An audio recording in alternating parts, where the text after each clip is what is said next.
Okay, these are some really good questions. I want some nasty. Are we having fun yet? Alright guys, so welcome to Sundays with Clan. As you know, this is a very laid back video in which I just answer your topics, your questions, and we just roll with it. So I'm going to stumble over my words a little bit here and there, but hey man, we're just here to have a good time. Now before we do that, really quickly, look, I gotta do this. Let me just do this really quick. Look, if you guys want to support the channel, please become a patron. It's only $2 per month. Thus far, we got about 31 patrons, so I really appreciate all the love that you guys have been giving. And we're gonna continue the trivias pretty soon, in which you guys will be able to do trivia prizes. And that's the same with YouTube members. So if you want to become a YouTube member, you can just press this little join button right here, or I got all the links in the description. That's probably the easiest way. Just go in the description. So if you want to support the channel, you love the channel, and you just want to help your boy out, it's only $2 per month. I'm not asking anything more than that. If you want to give more, that's fine. Okay, so let's go ahead and talk about this. All right, so let's go ahead and start with this first question. All right. Will keeping both Lonnie and Jay Rich be beneficial? They both can ball, but I'm afraid with Murray, Jones, Primo, Fasell, and KJ, I'm hoping KJ will play more small forward, the two of them may overlap and interfere with each other's touches and minutes. That might lead to one or both not being happy. So first and foremost, I think it's way too early to be overly excited about Josh Richardson. Now, don't get me wrong, he is who he is, okay? He is a guy that you plug in, a really good role player, and yeah, he's fabulous. He's a really good player. Not only that, one thing to kind of keep in mind when it comes to him is that he's not in the timeline. He's 28 years old. Not to say that that's old by any means, but keep in mind he is a role player. And if you even want to know about his draft history, 2015, second round, 40th overall pick there. So look, overall, he was never expected to be a superstar. He was never expected to be a star. He's never really expected to be a prime all-star. He's a guy right now that's playing exceptionally well with what we have right now, in which he has to be kind of the veteran leadership in a way. And he's really embraced his role. He plays hard and he knows how to stay in the NBA and do his thing. Now, if you have to really choose between the two, I don't even think it's a question at this point. It's way too early, in my opinion, to get overly excited about Josh Richardson. I don't think that he's even long term. I think that right now it's just one of those things where you seeing him play, you getting excited about him because, I mean, we haven't had a lot to get excited about. But overall, even if we're looking at how much we're paying him, he's getting paid next season $12 million. And I'm assuming if he goes somewhere else, he's going to get a pretty decent salary as well, just because he's a really good guy. He's perfect for a superstar team, or not just superstar team, but a championship caliber team. You plug him in and he does his thing. But right now, if you had to choose between these two, I don't even think it's a question. I wouldn't worry about them overlapping so much. You can always try to trade Josh Richardson if need be, if you want to.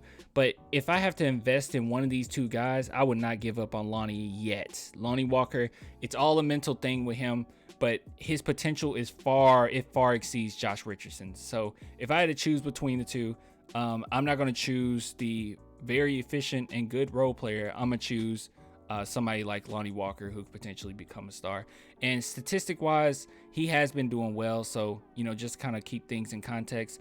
Ever since the trade, he came in, he played 14 minutes, got 3 points, got 26 minutes, 10 points, 7 minutes, and, a couple more games like that. And then he basically never really looked back. It was a few, bad games here and there, but overall he really showed up for the Spurs, and Pop had a lot of faith in him, in which he kept him in that game nearly 30 minutes a game. So overall, I really like what I'm seeing from him, but I wouldn't get overly hype about him and worry about, is he going to interfere with the other guys and if we should keep him. Not every single player that comes to the Spurs, especially in the situation we're in right now, is going to be a permanent option. These guys are going to come and go like crazy, and you just got to keep that in mind. And it's just a reality. When you don't have a championship team and the Spurs are a championship franchise, they're not going to just kind of settle. for the most part, the only way that you kind of keep guys like this is if you're already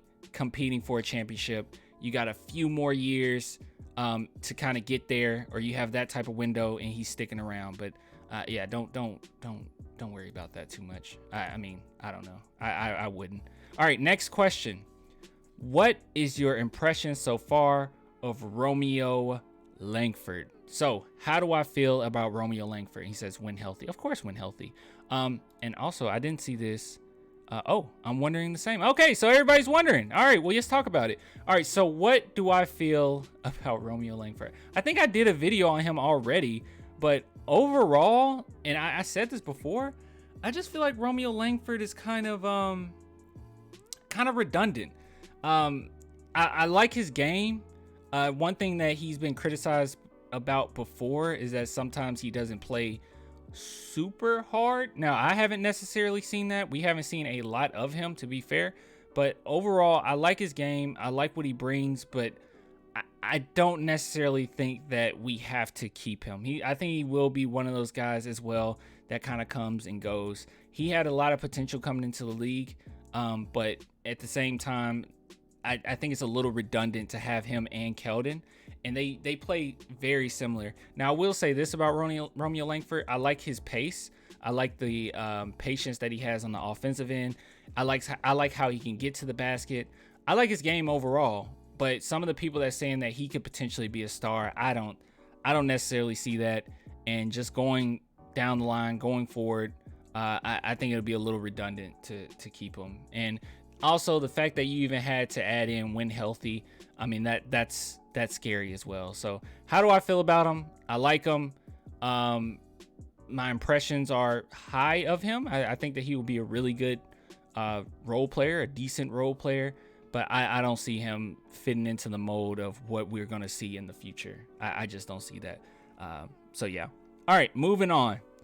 Thoughts. Now, this is good. Thoughts on Bam comments about never forgiving Pop for cutting him. So, I didn't actually do a video on this because, honestly, I didn't take it, or at least I took it with a grain of salt, to be completely honest. So if you don't know what he's talking about is this in particular. So Bam says he will never forget that Greg Popovich cut him from Team USA. So he says here, let's see, he was asked if he had any resentment or animosity for Popovich. And he says, definitely animosity because I feel like I should have been on that team. But when we got to the Olympics, I had to let my animosity go because he was my coach at the time. But when we left, I let him know from the time being in this Olympics, we cool and you my coach, I'm your player. But when we leave, just know I'll never forget that you cut me. And yeah, so scrolling down, whenever we play the Spurs, he will never forget that he cut me. That's what he had to say. But yeah, and it just continues. After getting cut from the 2019 team, Bam was named to his first All-Star game in 2020 and has been named All Defensive Second Team in his last 2 seasons. He averaged a career high 18.7 points per game this past season.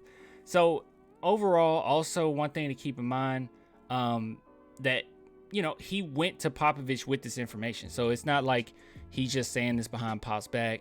He had a face-to-face with him, was like, look, I won't forgive you for what you did. But with that being said, I don't necessarily think that it's that big of a deal like people think it is.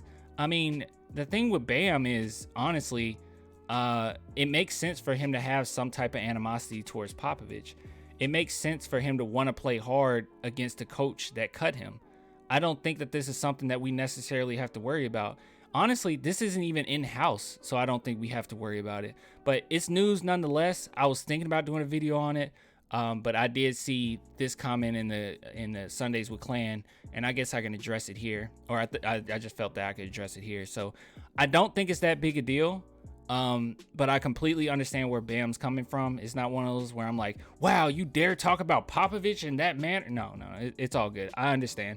I get it. And I think it's one of those things where it's healthy animosity, if you will. I doubt Pop cares. All right, be honest. I doubt Pop cares. But when it comes to Bam, yeah, some teams you're just gonna have a little bit of a chip on your shoulder. It just is what it is. And his chip is what Pop did, and it's just one of those things that's gonna also be part of his story as far as growing as a player. So I'm not mad, I'm not angry. It's just, you know, it just is what it is. And I'm sure Pop had very good reason to cut him. I'm just saying, to have my boy Pop's back. But yeah, so overall, look, I really appreciate all of the questions. Like I said, I usually only choose about 3, sometimes 4, but you guys gave some really good ones. We're going to keep doing the trivia, okay? So don't worry about that.